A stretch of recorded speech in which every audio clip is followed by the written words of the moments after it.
Assalamualaikum warahmatullahi wabarakatuh. Perkenalkan, nama saya Tiara Yunisa dengan NIM 20332047. Baiklah, di sini saya akan mempresentasikan hasil dari video yang telah saya amati.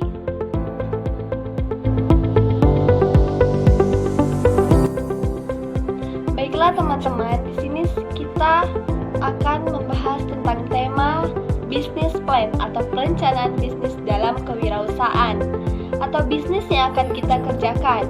Karena memang apapun kondisinya dalam hidup sebenarnya, segala sesuatu pertimbangannya adalah seberapa hebat perencanaan itu kita desain.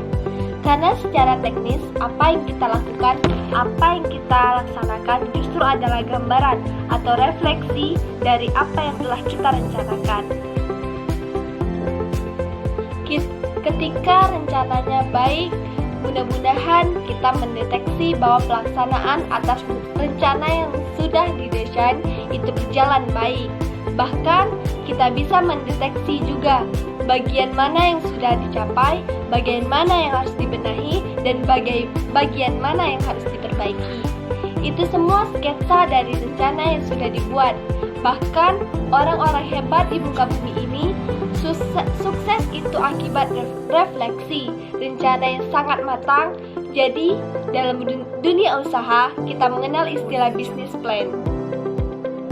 Pengertian dari business plan adalah salah satu dari 5 hal yang harus kita pahami sebelum memulai bisnis. Meskipun kelima hal ini terdengar kurang bermanfaat dalam kurun waktu yang pendek, namun tanpa kelima hal ini kita akan kesulitan dalam mempertahankan bisnis yang kita jalani. Sebelum kita memulai bisnis, hal yang pertama yang harus kita pahami adalah target konsumen dan manfaat produk kita. Yang kedua, memulai langkah kecil dan nyata dalam memulai bisnis. Yang ketiga, memahami keunggulan, kekuatan kita. Yang keempat, mencari mentor dalam berbisnis. Dan yang terakhir atau yang kelima, dalam membuat bisnis plan ini. Dalam bisnis plan, kita harus menggambarkan sifat bisnis kita. Dalam dokumen ini harus mengandung strategi, penjualan dan pemasaran secara rinci, kondisi keuangan, dan juga pendapatan serta pengeluaran selama menjalankan bisnis tersebut. Pembuatan dokumen ini bertujuan untuk mencantum tujuan yang ingin diraihkan oleh perusahaan, serta cara untuk mencapai tujuan tersebut dengan baik. Selain itu, suatu bisnis plan juga bisa dijadikan arahan tentang bagaimana suatu perusahaan mampu menjawab berbagai masalah dan tantangan yang ada di masa depan. Oleh sebab itu, pembuatan dokumen ini tidak bisa dilakukan secara tergesa-gesa dan harus disusun secara matang.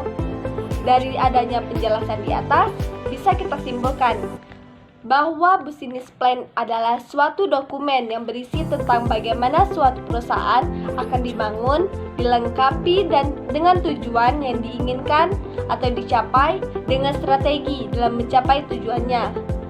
Sederhananya, dokumen ini bisa menjadi kompas atau penunjuk arah sebagaimana perusahaan bisa berkembang dengan baik. Adapun tujuan bisnis plan ini yaitu yang pertama, untuk mempertajam rencana yang telah ditetapkan atau rencana yang diharapkan. Yang kedua, untuk mengetahui arah dan tujuan perusahaan. Yang ketiga, sebagai cara untuk mencapai sasaran yang ingin dicapai. Yang keempat, sebagai alat untuk mencari laba dari pihak ketiga seperti investor, bank, atau lainnya. Dan manfaat business plan ini yaitu seperti untuk mengawali sebuah bisnis atau usaha. Yang kedua, untuk mencari sumber dana. Yang ketiga, membuat bisnis lebih fokus dan terarah. Yang keempat yaitu memprediksi masa depan. Dan yang kelima atau yang terakhir yaitu untuk menaikkan level bisnis.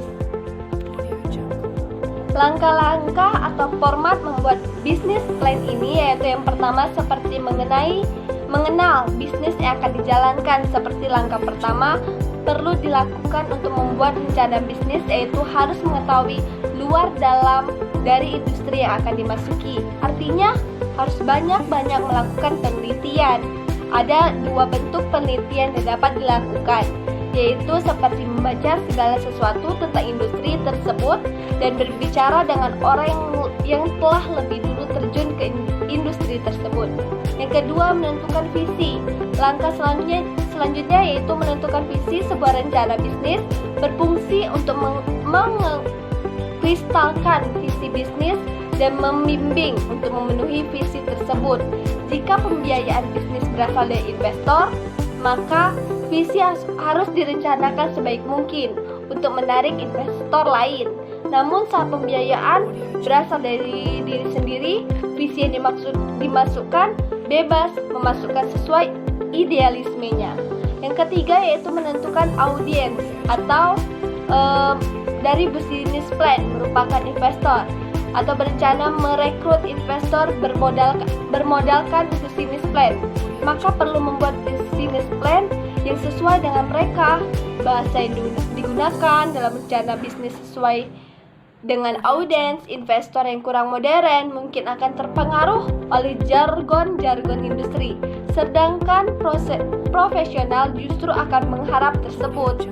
Yang keempat yaitu membuat rencana bisnis.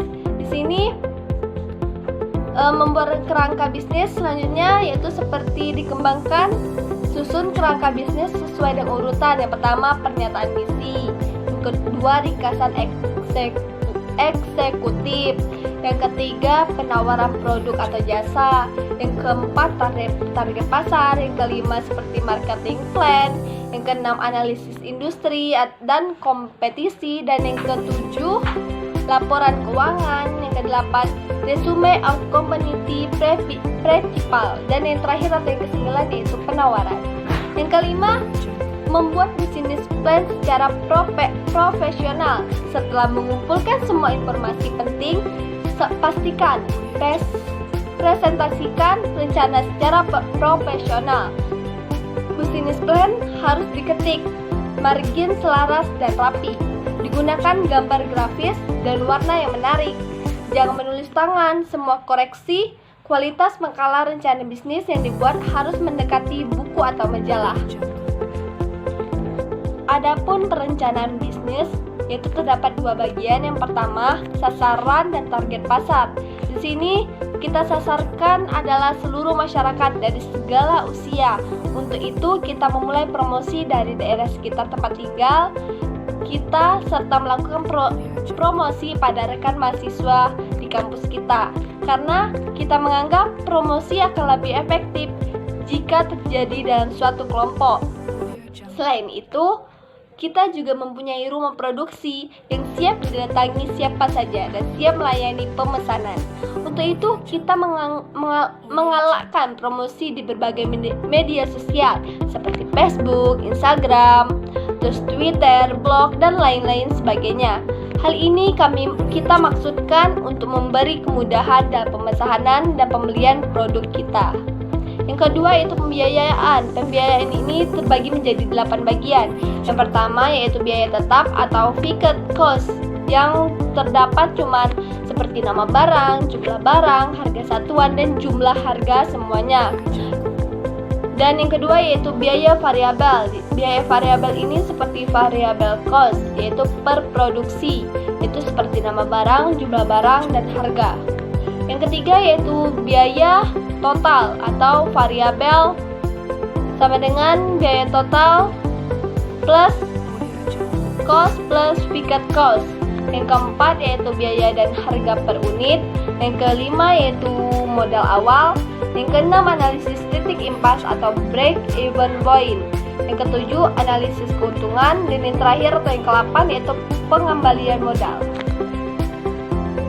Yang pernah dikatakan oleh David Banks pernah menjelaskan, seorang pengusaha yang tidak bisa membuat perencanaan usaha dengan baik sebenarnya merencanakan kegagalan dalam hidupnya sendiri. Maka dari itu teman-teman sekalian, dalam menyusun rencana bisnis atau business plan, kita harus tetap optimis bahwa bisnis yang kita rintis akan berhasil dan menetapkan target yang realistis dan terukur sehingga bisnis dapat dijalankan dengan baik. Jangan terlalu ambisius atau muluk yang pada akhirnya menggunakan segala cara untuk mencapainya. Baiklah, itulah presentasi saya. Lebih dan kurang saya mohon maaf. Saya akhiri dengan wassalamualaikum warahmatullahi wabarakatuh.